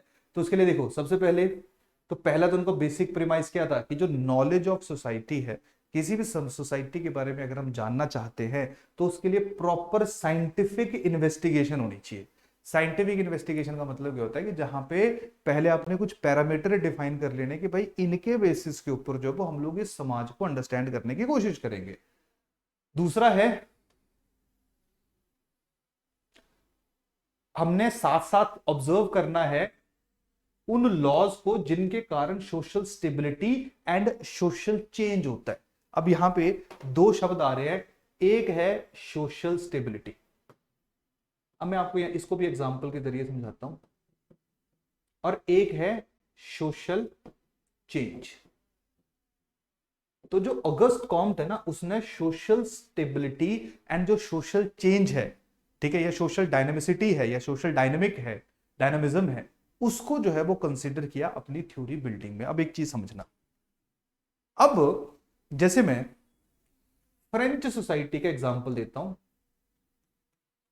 Before French revolution. तो before French revolution French society कैसी थी? 3 एस्टेट्स में डिवाइडेड थी, ऐसा था ना, 3 अलग अलग एस्टेट्स में डिवाइडेड थी फ्रेंच सोसाइटी। पढ़ा हुआ हमने फर्स्ट या सेकंड लेक्चर में इसको। 3 एस्टेट्स में डिवाइडेड थी, उसके साथ जो किंग था वो वहां पे रूल कर रहा था, राजा जो था वो वहां पे सुप्रीम था, यानी कि मोनार्की थी। और इस तरह का जो सिस्टम हम लोगों को देखने को मिलता था, इस तरह का जो सिस्टम है वो कम से कम 1000-1500 सालों से ऐसा ही सिस्टम था फ्रेंच सोसाइटी के अंदर। तो इसका मतलब है कि 1000 सालों तक जो फ्रेंच सोसाइटी है इसमें किसी भी तरह का चेंज जो है वो देखने को नहीं मिला, यानी कि जो फ्रेंच सोसाइटी थी वो कंप्लीटली स्टेबल थी। इंडिया का भी अगर आप एग्जांपल दोगे, इंडिया का भी अगर एग्जांपल लोगे तो 1200 से लेके 1206 से लेके जो है वो चलो 1707 तक रख लो, जब तक औरंगजेब की मृत्यु नहीं हुई थी, ये वो वाला टाइम पीरियड था जहां पे यहाँ पे प्रॉपर मोनार्की रूल कर रही थी। फिर उसके बाद ब्रिटिश कॉलोनियल पावर आई, फिर उन्होंने यहाँ पे रूल करना शुरू कर दिया। तो जब अंग्रेजों ने भी कंट्रोल करना शुरू किया 200-250 सालों तक उन्होंने यहाँ पे कंट्रोल किया, यानी कि हमारा जो पूरे का पूरा सिस्टम था, समाज था, वो एक कॉलोनियल रूलर के द्वारा रूल किया जा रहा था। उससे पहले मुगलों के द्वारा, उससे पहले कभी गुप्ता इसके द्वारा, कभी मौर्यंस के द्वारा रूल किया जा रहा था। यानी कि जो समाज होता है, सोसाइटी होता है, उसमें हमेशा एक स्टेबिलिटी होती है। और वो जो स्टेबिलिटी का मतलब होता है जहां पे सोसाइटी बहुत समय तक बिना किसी परेशानी के जो अपने आप को मेंटेन करके रखती है। क्लियर? तो सबसे पहले जो अगस्त कॉम्ट ने ये कहा कि जब भी आप साइंटिफिक इन्वेस्टिगेशन करोगे तो आपको दो चीजों का ध्यान रखना है, एक सोशल चेंज और दूसरा सोशल स्टेबिलिटी। तो सोशल स्टेबिलिटी के क्या क्या रीजंस हैं, क्या कारण है, कौन कौन से फैक्टर्स हैं जिनके कारण सोशल स्टेबिलिटी हो रही है, वो फैक्टर्स जो है वो आप लोगों ने ऑब्जर्व करने हैं, ताकि आपको पता चले कि फ्यूचर में जब उस सोसाइटी के अंदर कोई भी चेंज होगा, कोई भी ट्रांजिशन होगी, तो स्टेबिलिटी को कैसे अटेन किया जा सकता है। फिर से मैं रिपीट कर रहा हूं, समाज सोसाइटी के अंदर नॉर्मली स्टेबिलिटी रहती है 300 400 500 सालों तक। हम लोगों को कोई बहुत ज्यादा चेंजेस देखने को नहीं मिलते हैं, लोग खुश होते हैं, खाना पीना खा रहे होते हैं, किसी तरह का कोई त्रासदी, किसी तरह की कोई प्रॉब्लम जो है वो हमें देखने को नहीं मिलती है। क्लियर? किसी तरह का कोई जो इशू है वो हम लोगों को देखने को नहीं मिलता है। लेकिन कुछ समय के बाद एक ऐसा टाइम आता है जब चाहे एक्सटर्नल फैक्टर हैं या इंटरनल फैक्टर हैं, उनके कारण जो है वो समाज के अंदर चेंज आता है। जैसे जो फ्रेंच रिवॉल्यूशन था वो एक एग्जाम्पल था किसका? सोशल चेंज का। तो हमें उसको भी अंडरस्टैंड करना है कि जो सोशल चेंज है ये क्यों आ रहा है, सोशल चेंज कैसे आ सकता है, ताकि फ्यूचर को हम लोग प्रिडिक्ट कर सके। क्योंकि साइंटिफिक रिसर्च का ऑब्जेक्टिव ये भी है ताकि आज जो भी समाज में घटित हो रहा है, जो भी इंपॉर्टेंट हैपनिंग हो रही है, उनको देख के आप असेस कर सको कि फ्यूचर में सोशल चेंज आने वाला है, या ये फ्यूचर में सोशल स्टेबिलिटी की तरफ जो वो मूव कर रहा है। तो इसका जो पूरे का पूरा ये जो अगस्त कॉम्ट है, इसकी जो पूरी की पूरी थ्योरी है वो इन दो चीजों के ऊपर बिल्ड होती है कि जब साइंटिफिक ऑब्जर्वेशन आप करोगे, यानी कि जब डाटा फैक्ट इकट्ठे कर रहे होंगे, तो उस टाइम पे आपने इन दो चीजों को, सोशल स्टेबिलिटी और उसके साथ साथ जो आपका सोशल चेंज है, उसको प्रॉपरली अंडरस्टैंड करना है। और इसने जो ज्यादा तवज्जो दी ज्यादा इंपॉर्टेंस दी वो किसको दी, सोशल चेंज को दी। और सोशल चेंज के ऊपर जो है इसने थ्री आपके लॉज जो है उनको बनाया, 3 अलग अलग स्टेजेस में सोशल चेंज को डिवाइड किया, उसको हम थोड़ी देर में डिस्कस करते हैं। लेकिन आप लोगों को यहां पे समझ आनी चाहिए पूरी की पूरी बात फिर से कि फ्रेंच सोसाइटी पहले स्टेबिलिटी थी, तो किन चीजों के कारण, कौन कौन से फैक्टर्स जिनके कारण वो स्टेबिलिटी थी। फिर सोशल चेंज आया यानी कि फ्रेंच रेवोल्यूशन आया, उसके रीजंस क्या थे, उसके फैक्टर्स क्या थे। फिर जब वो सोशल चेंज आएगा उसका बाद में वो अपने आप को सोशल स्टेबिलिटी में भी कन्वर्ट करेगा। तो जो सोशल चेंज होता है, क्लियर, ये समाज की बहुत सारी जो चीजें हैं उनको चेंज कर देता है। जो हम पुरानी चीजों जिन पे भगवान पे विश्वास करते हैं या अनऑर्थोडॉक्स चीजों पे विश्वास करते हैं, कभी कभी सोशल चेंज जो है उसको बिल्कुल परिवर्तित कर देते हैं और हम बहुत रैशनल हो जाते हैं। या कभी उल्टा भी हो जाता है कि आज हम बहुत पढ़े लिखे बिहेव कर रहे हैं, कल को समाज के अंदर कुछ ऐसी सिचुएशंस आ जाए, कुछ ऐसे फैक्टर्स आ जाए जिससे ये जो, जैसे अफगानिस्तान का एग्जांपल ले लो, ज्यादा दूर क्यों जाना। अफगानिस्तान के अगर तुम 1960s की तुर्की का एग्जांपल ले लो, 1920s और 30s का तुर्की तुम लोग देखो, या अफगानिस्तान 1960s 70s का देखो और आज का देखो, जमीन आसमान का फर्क है। उस जमाने में यहाँ पे बहुत ज्यादा जो है वो कल्चरल, या मैं ऐसा कहूँ कि एजुकेशन के लिए बहुत जो है वो इंपॉर्टेंट कंट्रीज हुआ करती थी। यहाँ पे लोग आया करते थे, बुरका बरका किसी तरह की कोई चीजें नहीं हुआ करती थी। तुर्की में तो कंप्लीटली एक तरह से कम्युनिस्ट यानी बिना धर्म के जो वो चीजें चल रही थी। लेकिन आज अगर आप देखोगे अफगानिस्तान में तालिबान है और वहां पे एर्डोगन जो है उसने पूरे समाज को जो है वो बहुत ज्यादा ऑर्थोडॉक्सिटी की तरफ जो है वो धकेल दिया हुआ है। क्लियर। तो सोशल स्टेबिलिटी और सोशल चेंज जो है वो इनएविटेबल होता है। सोशल स्टेबिलिटी रहेगी, फिर चेंज आएगा, फिर स्टेबिलिटी होगी। तो हमें समाज के अंदर हर एक चीज जो पास्ट में हुआ है उसको भी ऑब्जर्व करना है, और उसके साथ साथ जो कॉज एंड इफेक्ट रिलेशनशिप है कि अगर ऐसा होगा तो ये इसका इफेक्ट पड़ेगा, क्लियर, इसको भी अंडरस्टैंड करना है। और जो समाज के अंदर इनस्टेबिलिटी है उसको कैसे स्टेबिलिटी में कन्वर्ट किया जा सकता है उसके ऊपर भी प्रॉपरली हमारी अंडरस्टैंडिंग होनी चाहिए। तभी जो अगस्ट कॉम्ट है इसने दो चीजों के ऊपर फोकस किया, क्या, social stability and social change. Clear. उसके बाद जब आप सोशल स्टेबिलिटी और सोशल चेंज को ऑब्जर्व कर रहे होंगे तो उसके साथ साथ जो है वो अपने प्रॉपर साइंटिफिक अंडरस्टैंडिंग बिल्ड करने की ऐसा क्यों हो रहा है। क्लियर। फिर उसके बाद जो है वो साइंस को आप लोगों ने प्रॉपरली यूज करना है to create a better world. Clear. तो अल्टीमेटली साइंटिफिक ऑब्जर्वेशन के लिए जो है वो सारे के सारा जो सीक्वेंस है इसको हम लोगों को जो है वो फॉलो करना है। क्लियर। तो ये 4 पॉइंट जो है वो आप लोगों ने थोड़े से ध्यान रखने हैं कि किस तरीके से जो है वो हम लोग according to Auguste Comte scientific investigation कर सकते हैं या सोशियोलॉजी को एक सब्जेक्ट के रूप में बिल्ड कर सकते हैं। तो यहाँ पे दो इंपॉर्टेंट चीजें हम लोगों ने देखा, क्या, एक हमारा सोशल स्टैटिक आ गया, सोशल स्टैटिक का मतलब आ गया सोशल स्टेबिलिटी जिसको हमने कहा, और दूसरे सोशल डायनेमिक्स आ गया, सोशल डायनेमिक्स का मतलब क्या आ गया, सोशल चेंज। क्लियर। तो जो अगस्ट कॉम्ट थे वो सोशल स्टैटिक्स एंड सोशल जो डायनेमिक्स है उनकी बात करते थे। तो सोशल स्टैटिक को मैंने अभी आप लोगों के साथ जिक्र कर दिया, मैंने सोशल स्टैटिक के बारे में अभी आप लोगों को बताया कि सोशल स्टैटिक का मतलब है कि आप लोगों ने ये प्रॉपरली डिस्कस करना है, या कोई भी एक सोसाइटी है, उस सोसाइटी के अंदर जो भी सोशल स्ट्रक्चर है, जो भी समाज का एक बिहेवियर है, उसको आपने प्रॉपरली अंडरस्टैंड करना है। यानी कि आज जो हमारे देश के अंदर हो रहा है उसको आपने देखना है कि जो सोसाइटी है किस तरह की है। सोशल डायनेमिक्स का मतलब क्या है कि जो भी सोसाइटी के अंदर चेंज हो रहा है, चेंज इन दी सोसाइटी, उसको जो है वो प्रॉपरली साइंटिफिकली जो है वो हम लोगों ने इन्वेस्टिगेट करना है कि ये जो चेंज है ये किस तरह से हो रहा है और ये जो चेंज है ये क्यों हो रहा है। तो इन दो चीजों के ऊपर जब हम लोग फोकस करेंगे, that is social statics and social dynamics, तो हम लोगों को जो सोशियोलॉजी है या जो सोशियोलॉजी है वो अपने आप को एक साइंटिफिक, अल्टीमेटली फिर बाद में हम जो साइंटिफिक टूल्स हैं, फैक्ट्स हैं, प्रॉपर वैल्यू या प्रॉपर एक थ्योरी बिल्डिंग है उसको हम लोग जो वो लास्ट में यूज कर लेंगे। लेकिन सबसे पहले हम लोगों को इस पूरी की पूरी चीज या पूरे का पूरा जो अप्रोच है उसको अंडरस्टैंड करने की जरूरत है। जैसे मैं आप लोगों के साथ एक चीज डिस्कस कर लेता हूं। देखो, सबसे पहले अगर मैं सोशल स्टैटिक्स की बात करूं तो यहां पे मैं अंडरस्टैंड करने की कोशिश करूंगा, अच्छा इस टाइम पे जो समाज है, जो सोसाइटी है, इसमें स्थिरता, इसमें स्टेबिलिटी क्यों है। तो एक रीजन जो अगस्ट कॉम्ट ने आइडेंटिफाई किया तो उसने कहा जी लैंग्वेज, कि लैंग्वेज जो है वो वन ऑफ द रीजन रहता है जहां पे लोग एक दूसरे के साथ जो वो कम्युनिकेशन अपनी एस्टेब्लिश कर पाते हैं, कल्चरली एक दूसरे के साथ कनेक्टेड रहते हैं, जिसके कारण उनको लगता है कि अच्छा अगर मैं यहाँ से 1000 किलोमीटर दूर भी चला जाऊंगा तब भी जो भाषा मैं यहाँ पे बोल रहा हूँ वहां पे भी वही भाषा बोली जाएगी। तो वहां से उस लैंग्वेज के कारण, ये लैंग्वेज एक वन ऑफ द फैक्टर है जिसके कारण जो है हम लोगों को सोशल स्टेबिलिटी देखने को मिलती है। जैसे फ्रेंच सोसाइटी के अंदर थी, जहां पे उस एरिया के अंदर रहने वाले सारे के सारे लोग जो है वो कॉमन लैंग्वेज बोला करते थे, कॉमन भाषा बोला करते थे। दूसरा, अगस्त कॉम्ट ने कहा कि देखिए ये फ्रेंच सोसाइटी है, वहां पे सोशल स्टेबिलिटी जब हुआ करती थी तो उसका बहुत बड़ा दूसरा सबसे बड़ा फैक्टर था, दैट इज रिलीजन, कि धर्म था। तो जब भी लोगों को लगता था या जब भी लोगों के पास किसी सवाल का जवाब नहीं हुआ करता था तो वो अपने क्लेर्जी या जो रिलीजियस रिप्रेजेंटेटिव थे, जो भगवत अपने धर्म के ठेकेदार थे, उनके पास जाया करते थे। जो वो बोलते थे कि जी ऐसा लिखा हुआ है, वो आपको बताते थे और आप उसको सच मान लेते थे, क्योंकि आप भगवान में पूरा विश्वास करते थे, जिसके कारण समाज में एक स्थिरता थी, एक स्टेबिलिटी थी। तीसरा कहा division of labour.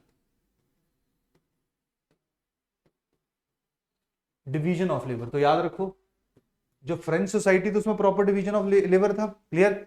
Division of labour का मतलब था कि कौन क्या काम करेगा, तो प्रॉपर वहां पे डिवीजन ऑफ लेबर जो है हम लोगों को देखने को मिलता था। तो डिवीजन ऑफ लेबर में, या जनी की जहां पे कैटेगराइजेशन थी कि धर्म के ये लोग हैं, ये रिप्रेजेंटेटिव है, लॉयर है, ये वकील है, या जो भी ये अपने एजुकेशनलिस्ट हैं या टीचर्स हैं, तो प्रॉपर डिवीजन जो था वो वहां पे देखने को मिलता था। तो डिवीजन ऑफ लेबर के कारण क्या हुआ कि वहां पे स्टेबिलिटी रही, कि हर एक को पता था कि उसने क्या काम परफॉर्म करना है, तो जिसके कारण समाज के अंदर बहुत ज्यादा टसल जो है वो देखने को नहीं मिली। हालांकि अगस्त कॉम्ट ने ये जो डिवीजन ऑफ लेबर है, इसी को ही बाद में जो इनस्टेबिलिटी थी उसका कारण माना, जिसके बाद हम लोग देखते हैं कि कैसे जो थर्ड एस्टेट थी उसने जो फर्स्ट एंड सेकंड एस्टेट या जो राजा था उसके खिलाफ जो है वो आवाज उठाई, और उसको हम लोग फ्रेंच रेवोल्यूशन के रूप में देखते हैं। तो इसको बिल्कुल सही तो नहीं माना, लेकिन जब फ्रेंच सोसाइटी को उसने स्टडी किया तो उसने देखा कि तीन मेन फैक्टर्स हैं जिनके कारण हम लोगों को सोशल स्टेबिलिटी, सोशल स्टैटिक्स जो है वो देखने को मिलता है। क्लियर? कौन कौन सी? भाषा के कारण लोग इकट्ठे रह रहे हैं, स्थिरता है। धर्म के कारण स्थिरता है, और क्योंकि डिवीजन ऑफ लेबर है, पता है कि कौन क्या काम परफॉर्म करेगा, तो एक दूसरे के मैटर्स के अंदर जो वो ज्यादा कन्फ्लिक्शन नहीं है। यही कारण था कि जो आपकी फ्रेंच सोसाइटी थी, वो फ्रेंच रिवॉल्यूशन से पहले जो 1000 साल या 800-900 साल का टाइम पीरियड था, वहां पे हम लोगों को कंपैरेटिवली स्टेबल देखने को मिलती थी। क्लियर? ये है पहला एस्पेक्ट, कि आज जैसी सोसाइटी है उसको अंडरस्टैंड करो कि ये सोसाइटी ऐसी क्यों है, ये सोसाइटी स्टेबल है तो क्या रीजंस है इसके स्टेबिलिटी के। दूसरा, इसने एक्सट्रीम किया सोशल डायनामिक्स, कि जब भी समाज के अंदर कोई चेंज होता है तो उस चेंज को का रीजन क्या है, और वो चेंज को ऑब्जर्व करना कि वो चेंज है क्या। और अगस्त कॉम्ट ने सोशल स्टैटिक्स से ज्यादा इंपॉर्टेंस दी सोशल डायनेमिक्स को। उसने कहा जो सोशल डायनेमिक्स है ये ज्यादा इंपॉर्टेंट है as compared to social statics. अब पूछा गया जी ऐसा क्यों है, उसने इसका जवाब दिया कि ऐसा इसलिए है क्योंकि जो change with in the society है दैट इज इनएविटेबल, चाहे वो 500 साल के बाद है, चाहे वो 1000 साल के बाद है। तो अगर हम उस चेंज को अंडरस्टैंड कर लेते हैं, क्योंकि जब भी चेंज होता है तो हमेशा इनस्टेबिलिटी जो है हम लोगों को समाज के अंदर देखने को मिलती है। जब अंग्रेज हम लोगों को छोड़ के गए 1947 में, जब हम लोग आजाद रहे, तो पहले जो 10-12 साल थे हमारे समाज के अंदर बहुत ज्यादा इंस्टेबिलिटी थी। कोई धर्म के नाम पे लड़ रहे हैं, कोई भाषा के नाम पे लड़ रहे हैं, कोई किसी चीज के नाम पे लड़ रहे हैं। फिर धीरे धीरे धीरे धीरे वो स्टेबिलिटी आई। तो जब भी चेंज होता है उसके बाद सोशल इंस्टेबिलिटी कॉज होती है, और सोशल इंस्टेबिलिटी जो है उसका बहुत ज्यादा इंपैक्ट जो है वो गरीब तबके के ऊपर या लोगों के ऊपर स्पेसिफिकली पड़ता है। तो अगर हम लोग जो सोशल डायनामिक्स हैं या सोशल चेंजेस हैं उनको प्रॉपरली ऑब्जर्व कर लेंगे, प्रॉपरली अंडरस्टैंड कर लेंगे, तब शायद हम लोग जो हैं वो फ्यूचर को भी प्रिडिक्ट कर पाएंगे, या जब चेंज हो रहा होगा तो उसके बाद बहुत ज्यादा समय तक सोशल इंस्टेबिलिटी को कॉज नहीं होने देंगे। समझ आ रही कहानी की नहीं आ रही? ठीक है। तो इस तरीके से जो है वो social statics and social dynamics जो है उसके बारे में अगस्त कॉम्ट ने दो चीजों की बात की, कि पहले इसको समझो और फिर उसको समझो, इनको स्टडी करो कि क्या है। तो देखो इसने प्रॉपर रिसर्च किया और ये सही भी है। देखो भाषा के कारण बहुत सारे देश, मैक्सिमम कंट्रीज यूरोप के अंदर जो है वो जर्मन है, फ्रेंच है, स्पेनिश है, ये सारे लैंग्वेज के ऊपर एक दूसरे के साथ इकट्ठे। हालांकि आजकल ऐसा सही नहीं है, स्पेन के अंदर भी बार्सिलोना वाले जो है वो कह रहे हैं जी नहीं हमें अलग कर दो। क्लियर? इंडिया अपवाद, इंडिया में अलग अलग भाषाओं के लोग जो एक साथ रह रहे हैं, यहाँ पे भी स्टेबिलिटी है। तो जरूरी नहीं है कि इनकी चीजें जो वो सही हो, लेकिन हाँ उस स्पेसिफिक टाइम पे जिस समाज को, जिस सोसाइटी को ये ऑब्जर्व कर रहे थे उसके अकॉर्डिंगली लैंग्वेज, धर्म और डिवीजन और लेबर के कारण जो है वो हमें यूरोपियन सोसाइटी के अंदर तो इन जनरल स्टेबिलिटी देखने को मिलती थी। तो कहीं ना कहीं साइंटिफिक फैक्ट्स ही हैं। क्लियर? तो जब अगस्त कॉम्ट जो है उसने सोशल डायनेमिक्स को स्टडी किया तो सोशल डायनेमिक्स को उसने लॉ ऑफ 3 स्टेजेस में डिवाइड किया। तो उसने कहा कि देखिए जो चेंज है उसको जब हम ऑब्जर्व करते हैं, क्योंकि देखिए सोसाइटी या सोशियोलॉजी का मतलब यही नहीं है कि आज के समाज को पढ़ना या फ्यूचर के समाज को प्रिडिक्ट करना या आज का जो चेंज है उसको ऑब्जर्व करना, ये तो है ही उसका ऑब्जेक्टिव, लेकिन उसके साथ साथ जो हिस्टोरिकल चेंजेस है, यानी कि आज से जो 500 साल पहले, 1000 साल पहले घटनाएं घटित हुई, उनको भी ऑब्जर्व करना, उनको भी अंडरस्टैंड करना जो है वो सोशियोलॉजी का ऑब्जेक्टिव रहता है। तो जब ऑगस्ट कॉम जो है वो सोशल डायनेमिक्स को या सोशल चेंजेस को ऑब्जर्व कर रहा था, तो उसने पूरे का पूरा जो फेज था जब तक वो जीवित था तब तक, या उससे पहले के जो 100,000 साल थे, उस पूरे के पूरी जो फेज था उसको 3 अलग अलग स्टेजेस में डिवाइड किया, जिनमें सबसे पहले थी थियोलॉजिकल स्टेज, दूसरी थी मेटाफिजिकल स्टेज, तीसरी थी पॉजिटिविस्टिक स्टेज। ठीक है, तो देखो थियोलॉजिकल स्टेज, थियोलॉजी का मतलब होता है जो धर्म के ऊपर जो चीजें ज्यादा डिपेंडेंट होती है। तो जो आपकी थियोलॉजिकल स्टेज थी इसको उसने कहा बिफोर 1300 एडी या 1400 एडी। जो मेटाफिजिकल स्टेज थी वो उसने कहा 1300 एडी टू 1800 एडी। जो पॉजिटिविस्टिक स्टेज थी उसको कहा 1800 एडी ऑनवर्ड्स। क्लियर? तो 3 अलग अलग स्टेजेस में जो है वो आपका ये पूरा जो डेवलपमेंट है उसको डिवाइड किया गया। क्लियर? अब देखिए थियोलॉजिकल स्टेज में इसने कहा कि देखिए जो 1300 एडी से पहले जो समाज हुआ करता था, सोसाइटी हुआ करती थी, वो पूरे की पूरी जो सोसाइटी थी वो रिलीजियस हुआ करती थी, यानी कि रिलीजन ड्रिवन हुआ करती थी। तो जब हम लोगों ने मिडाइवल यूरोपियन सोसाइटी को भी पढ़ा था तो मैंने आपको बताया था कि नो डाउट वहां पे राजा तो रहा करता था, किंग तो हुआ करता था, लेकिन जो धर्म था, जो धर्म के रिप्रेजेंटेटिव थे, उनका ज्यादा बोलबाला हुआ करता था, वो ज्यादा स्ट्रांग हुआ करते थे। और जो भी सोसाइटी के लॉज थे वो सारे के सारे धर्म के ऊपर ही डिपेंडेंट थे। साइंस की, साइंटिफिक इन्वेस्टिगेशन की, इंक्वायरी की, रैशनैलिटी की, लॉजिक की कोई तवज्जो नहीं हुआ करती थी। जो बाइबल में लिख दिया that is the absolute truth, कि जी वहां लिख दिया कि धरती जो है वो तो रुकी हुई है, सूरज गोल चक्कर काट रहा है, तो वो बिल्कुल सही है। अगर कोई गलत बोलता था तो फिर उसके साथ मतलब उसको मार भी दिया जाता था जान से। क्लियर? तो जो पहली स्टेज है that is theological stage, highly Orthodox stage है, धर्म का बोलबाला है, लोग जो है वो पूरा रिलीजन के ऊपर हर एक चीज के लिए विश्वास कर रहे हैं, जो किताबों में लिख दिया गया विदाउट क्वेश्चनिंग बुक्स, वो उस चीज को जो वो बिल्कुल सही मान रहे हैं। तो थियोलॉजिकल स्टेज में जो गॉड है, गॉड इज ग्रेट, इससे बड़ा कोई भी नहीं है। और ऐसा ही था। देखो इसका एक क्रिटिसिज्म साथ साथ ये भी हो सकता है कि देखो ये सिर्फ यूरोपियन सोसाइटी की बात कर रहे हैं, क्योंकि इंडियन सोसाइटी या चाइनीज सोसाइटी को जब हम कंपेयर करेंगे तो उसमें ये वाली स्टेजेस बड़ी डिफरेंट टाइम पे आई। दूसरी है मेटाफिजिकल स्टेट। मेटाफिजिकल स्टेट क्या होती है? मेटाफिजिकल स्टेज वो है जब आपका जो रेनेसां है उसकी इंट्रोडक्शन यूरोपियन स्टेज में हो चुकी थी। रेनेसां का मतलब क्या था? जहां पे जो ओल्ड रोमन टेक्स्ट थे उनका रिवाइवल हुआ था, जो प्लेटो की, एरिस्टोटल की जो राइटिंग्स थी उनका रिवाइवल होना शुरू हो चुका था। क्लियर? और वो कहीं ना कहीं जो रैशनैलिटी या लॉजिक है उसकी बात किया करते थे। ये अलग बात थी कि जब प्लेटो और एरिस्टोटल की टीचिंग्स को भी हम लोग पढ़ते हैं तो वहां पे उन्होंने फिलॉसफी तो बहुत दी हुई है, लेकिन साइंटिफिक रिसर्च जो है वो हमें देखने को नहीं मिलती है।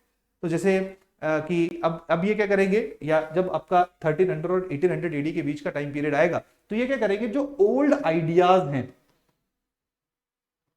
उनको चैलेंज तो जरूर करेंगे, चैलेंज तो जरूर करेंगे कि जो चर्च की टीचिंग्स हैं या चर्च जो सिखा रहा है उसको चैलेंज तो किया जाएगा, क्योंकि रेनेसां आ चुका है, जो एंशियंट रोमन टेक्स्ट थे उनके लिए लोग एक्सपोज हो चुके हैं और वो क्वेश्चन कर रहे हैं हर एक चीज को। क्लियर? कि जी ऐसा है तो ऐसा क्यों है, नहीं ये ऐसा नहीं हो सकता। वो चाह रहे हैं कि ह्यूमन जो है वो अपनी जो है ना, जो ह्यूमन है वो अपनी पोटेंशियल को प्रॉपरली यूटिलाइज करे, तो वो अलग अलग चीजों को एक्सप्लोर करने की कोशिश कर रहे हैं। पहले वो नहीं किया करते थे, पहले उनको लगता था पानी आ गया इसका मतलब धरती खत्म होगी, आगे नहीं जाएंगे। अब वो चेक कर रहे हैं कि इस पानी के आगे क्या, कि धरती गोल है, सारे जो कॉन्टिनेंट है वो जमीनें जो है वो पूरी पानी के साथ एक दूसरे के साथ जुड़ी हुई है, तो अब उसको वो एक्सप्लोर कर रहा है। बट प्रॉब्लम क्या है? प्रॉब्लम है कि यहां पे ओल्ड आइडियाज को चैलेंज तो किया जा रहा है। ओल्ड का मेरा मतलब है ये जो ऑर्थोडॉक्स आइडियाज हैं थियोलॉजिकल स्टेजेस के, इनको चैलेंज तो किया जा रहा है। Clear? But at the same time कोई भी साइंटिफिक प्रूफ जो है वो स्पेसिफिक स्टेज में नहीं है। यानी कि पहले में तो भगवान ही सब कुछ है, मेटाफिजिकल स्टेज वो स्टेज है जहां पे भगवान तो है लेकिन भगवान जो है वो एब्स्ट्रैक्ट है। क्लियर, भगवान ऐसा नहीं है कि भगवान ने जो कह दिया दैट इज एब्सोल्यूट, भगवान ने बस तुम्हें बना दिया, अब तुम्हारी मर्जी है तुम क्या करो, तुम हर एक चीज को जो है अचीव करने की कोशिश कर रहे हैं। लेकिन वहां पे क्या है, नए आइडियाज तो आ रहे हैं, लिबर्टी की बात हो रही है, रिपब्लिक की बात हो रही है, लेकिन सबसे बड़ी बात है कि वो है क्या। क्लियर, या वहां पे जो है वो चैलेंज किया जा रहा है कि जी नहीं ऐसा बताओ, आपने बोला कि धरती जो वो घूमती है या धरती जो वो स्टेबल है, तो बताओ आपने क्यों कहा। चैलेंज किया जा रहा है लेकिन प्रूव नहीं किया जा रहा कि आप गलत बोल रहे हो, क्योंकि उसके लिए साइंटिफिक इन्वेस्टिगेशन, साइंटिफिक इंक्वायरी की जरूरत होती है। तो उसके लिए हम लोग देखते हैं कि 1800 के आसपास, 1700-1800 के आसपास जो है वो एज ऑफ एनलाइटनमेंट आई, जहां पे साइंटिफिक डिस्कवरीज होनी शुरू हुई, जहां पे इंडस्ट्रियल डेवलपमेंट होनी शुरू हुई, इंडस्ट्रियल रेवोल्यूशन आया, नए नए मशीन टूल्स आए, और जो नए नए सब्जेक्ट्स थे, फिजिक्स है, मैथ्स है, ठीक है, इन्होंने जो अपने आप को इंडिपेंडेंटली डेवलप करना शुरू किया और प्रॉपर रैशनल जो आर्गुमेंट्स है वो देने शुरू कर दिए। तो जो तीसरी स्टेज है दैट इज पॉजिटिविस्टिक स्टेज, ये है stage of scientific inquiry.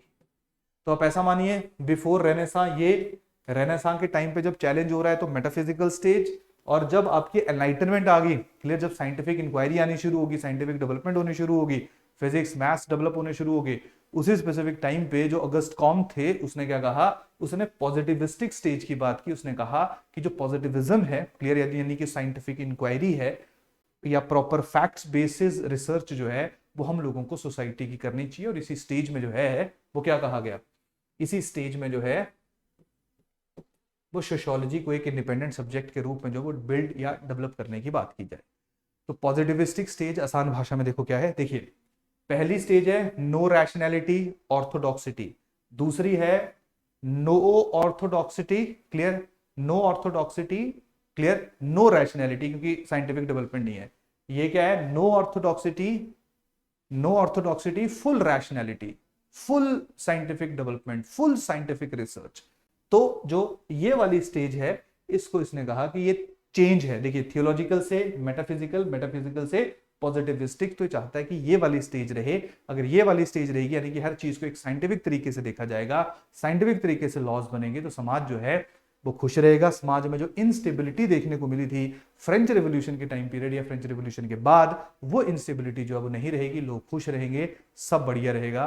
Positivistic stage जो है वो थर्ड स्टेज है जो अगस्त कॉम्ट चाहता है कि अचीव की जाए, अटेन की जाए। तो जब वो सोशल डायनेमिक्स या सोशल चेंज की बात करता है तो वो सोशल चेंज में इन तीन स्टेजेस का जिक्र करता है। समझ आ गई कहानी की नहीं, ठीक है, क्लियर। तो ये है तुम्हारी अगस्त कॉम्ट की बेसिक थिंकिंग। तो देखिए प्रॉब्लम क्या रही, क्योंकि सबसे पहले था और सबसे पहले अंडरस्टैंड करवाने की कोशिश कर रहा था या अंडरस्टैंड करने की कोशिश कर रहा था कि किस तरीके से जो है वो सोसाइटी या समाज के अंदर जो है या समाज को अंडरस्टैंड करना चाहिए। तो यही कारण है कि बहुत ज्यादा थ्योरी बिल्डिंग तो अगस्त कॉम्ट की नहीं हो पाई। जब हम लोग बाकी देखेंगे एमिली डर्कहेम है या कार्ल मार्क्स है, उनको जब पढ़ेंगे 3-3 4-4 लेक्चर लग जाएंगे उनको समझने में हम लोगों को, क्लियर। यहाँ पे हमें ज्यादा टाइम नहीं लग रहा है, but again at the same time क्योंकि फादर ऑफ सोशियोलॉजी हैं, सबसे पहले इन्होंने जो सोशियोलॉजी की शुरुआत की, तो इनका थोड़ा सा रिसर्च में हम लोगों को रैंडमनेस देखने को मिलेगी, clear. But at the same time इन्होंने जो है वो फिर भी theory building on the basis of scientific approach. और देखिए ये जो स्टेजेस में भी इन्होंने डिवाइड किया तो कोई गलत नहीं है, क्लियर, क्योंकि रेनेसां है, एनलाइटनमेंट है और उसके पहले ऐसी ही समाज हुआ करता था। तो इन स्टेजेस में डिवाइड करने का जो रीजन था अगस्त कॉम्ट का वो बिल्कुल जस्टिफाइड था, क्योंकि जब हम सोसाइटी को आज भी देखते हैं तो हम इन्हीं तरह के स्टेजेस में उनको कैटेगराइज कर सकते हैं, डिवाइड कर सकते हैं। तो एटलीस्ट इनकी जो रिसर्च है वो साइंटिफिक तो हम लोगों को देखने को मिलती है, क्लियर। लेकिन देखिए एक क्रिटिसिज्म भी है, जैसे इनकी एक राइटिंग है, क्योंकि ये बोलते हैं ना कि जब भी कुछ लिखा जाएगा, जब भी थ्योरी बिल्डिंग होगी तो बिना किसी साइंटिफिक इन्वेस्टिगेशन के नहीं होगी। और अगर मान लो इन्होंने कुछ लिखा तो वो साइंटिफिक इन्वेस्टिगेशन के बाद ही लिखा होगा, क्लियर। लेकिन बहुत ज्यादा इनकी राइटिंग्स हमें ऐसे देखने को मिलती है जो रैंडम है, यानी कि जहां पे उन्होंने खुद ही साइंटिफिक इन्वेस्टिगेशन नहीं की हुई है।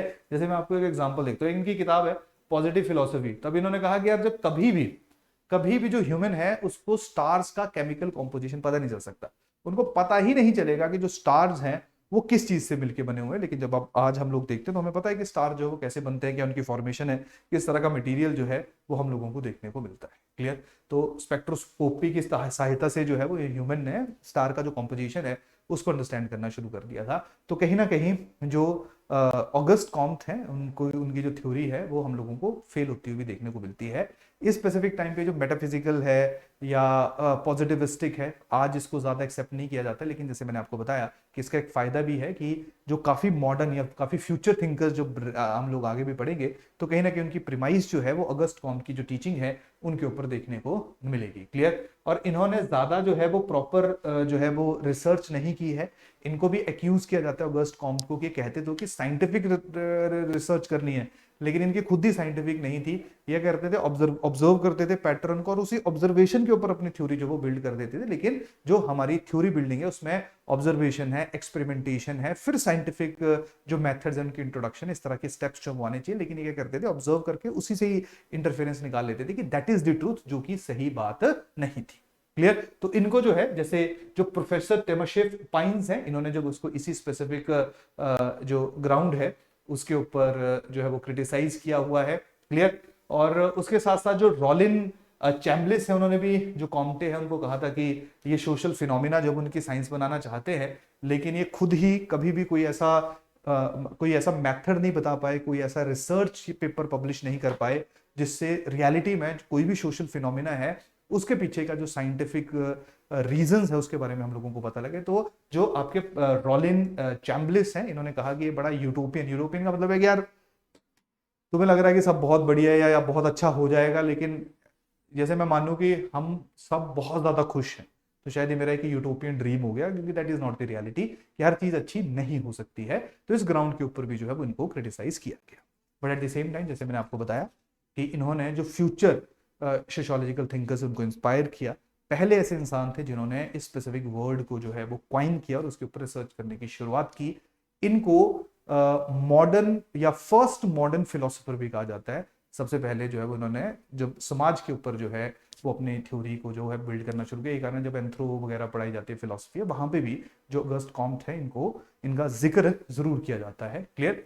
तो अगस्ट कॉम्ट जो है, इनका कॉन्ट्रीब्यूशन हम लोगों को हमेशा याद रखना चाहिए। तो अगस्ट कॉम्ट को अगर मैं थोड़ा सा कंक्लूड करूंगा, जिनकी जो टीचिंग है, इनकी जो थ्योरी बिल्डिंग है, तो उसमें देखिए दो तीन चीजें सबसे इंपॉर्टेंट है।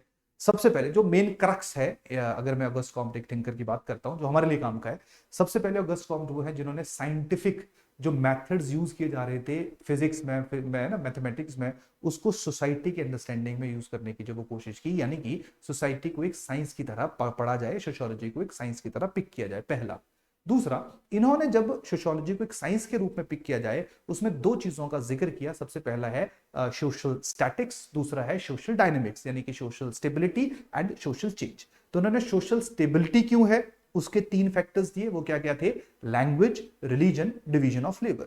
जो सोशल डायनेमिक्स है, सोशल चेंज है, उसके लिए इन्होंने तीन अलग अलग स्टेजेस में डिवाइड किया, जिसमें इन्होंने कहा कि जो थर्ड स्टेज है वो बेटर स्टेज है, वो साइंटिफिक स्टेज है, क्योंकि उस टाइम पे इंसान जो है वो ह्यूमन जो है वो हर एक चीज को एक साइंस की रैशनैलिटी, लॉजिक, फैक्ट के नजरिए से देखेगा।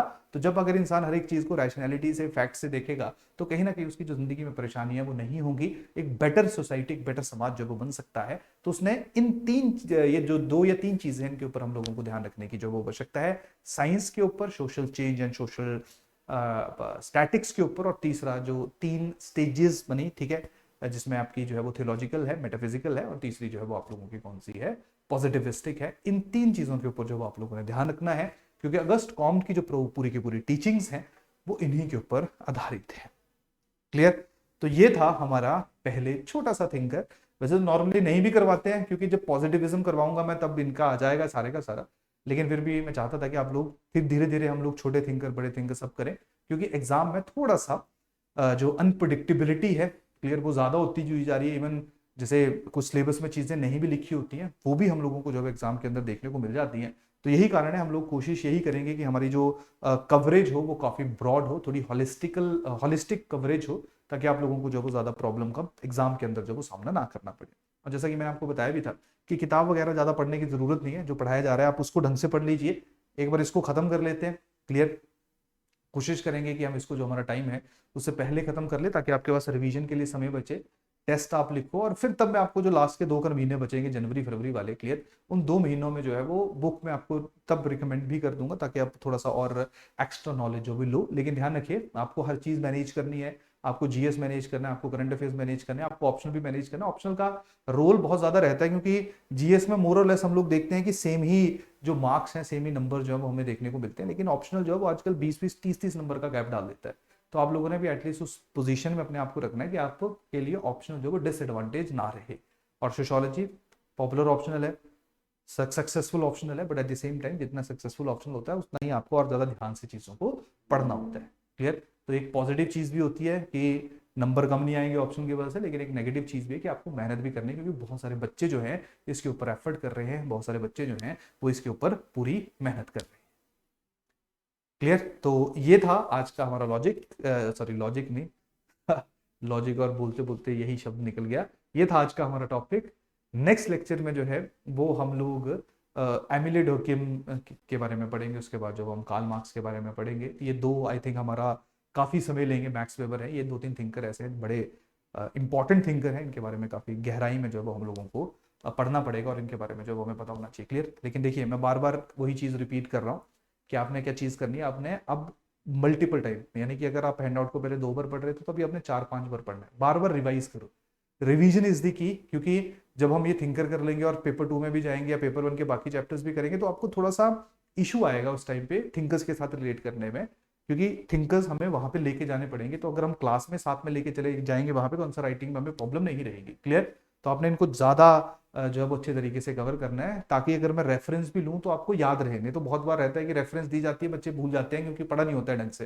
तो जब मैं रेफरेंस दूंगा तो आपको याद आएगा, तभी आप लोग जो है वो उस तरह के जो इंटरलिंकेज है उसको एस्टेब्लिश कर पाएंगे, क्लियर। तो चलिए मिलते हैं कल, तब तक के लिए थैंक यू, धन्यवाद।